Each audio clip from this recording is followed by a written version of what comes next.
Parlement. Les députés et sénateurs en session extraordinaire à partir de demain.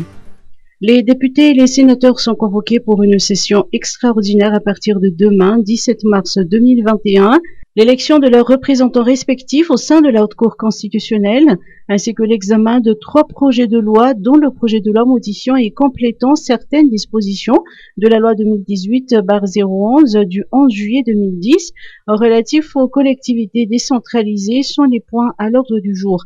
24 heures avant l'ouverture officielle de cette nouvelle session parlementaire, tout est fin prêt côté Sénat.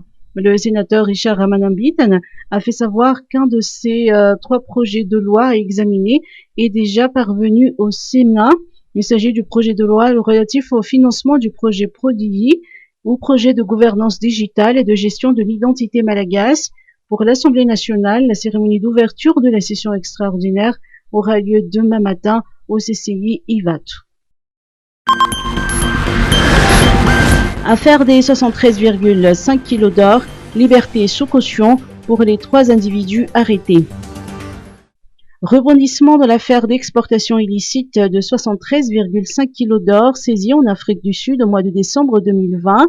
Selon les dernières informations, les 3 individus appréhendés ont bénéficié d'une liberté, moyennant chacun le paiement d'une caution équivalent à 25 millions d'ariages.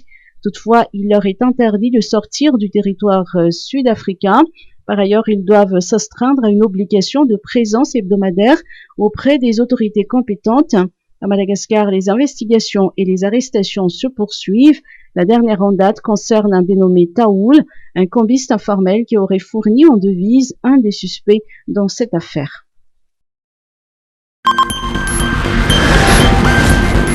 Covid-19. Un décès et 101 nouveaux cas hier. Hier, Madagascar a enregistré un décès dans la région d'Iana et 101 nouveaux cas de contamination à la Covid-19 dans 99 formes graves, selon les chiffres officiels du ministère de la Santé. 60 de ces nouveaux cas ont été dépistés à Analamang, 9 à Tsnanan, 3 dans la région d'Iana, 1 à Matsajambund, 9 dans la région Bouyin, 18 dans la région Sava, 1 à Bezebouk. En 24 heures, 120 patients ont recouvré la santé. Depuis le 23 mars 2020, 335 patients sur les 21 688 cas enregistrés ont succombé au virus. 20 614 ont recouvré la santé selon toujours les statistiques du ministère de la Santé publique. Face à la recrudescence de la pandémie, les autorités renforcent la sensibilisation pour le respect des gestes barrières. Pour la région Atsinanan, un arrêté préfectoral de la CRCO préconise la fermeture durant 14 jours des établissements scolaires qui ont enregistré des cas de Covid-19, la fermeture des bars et épibars à partir de 20 heures. Cet arrêté est valable du 15 au 29 mars.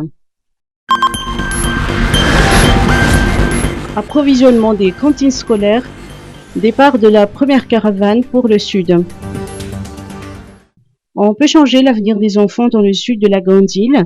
C'est avec cet optimisme que la première dame, Mial Razuel, et présidente de l'association FITI, a annoncé le départ de la première caravane transportant des vivres pour les cantines scolaires des 20 écoles bénéficiaires dans les régions Adjoui et Anoussi.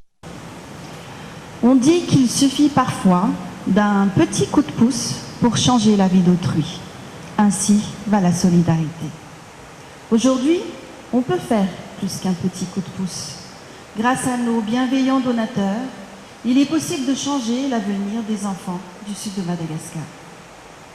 La situation dans cette région du pays nécessite un effort commun et la Fondation BOA a émis le souhait de nous accompagner dans le projet Avutse en fournissant des vivres. Ces vivres qui vont servir à approvisionner les 20 cantines scolaires répertoriées dans le sud. L'accès à l'éducation et à la santé fait partie des priorités caritatives de la Fondation BOA, raison pour laquelle elle participe à l'action AFT, initiée par l'association FITI, en faveur de la population du Sud.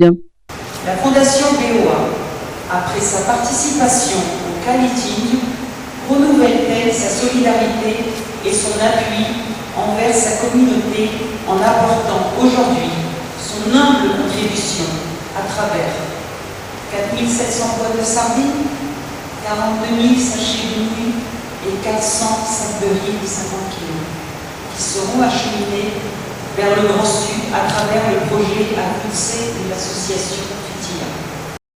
Les 3 camions transportant ces vivres ont quitté la capitale ce matin pour rejoindre le sud.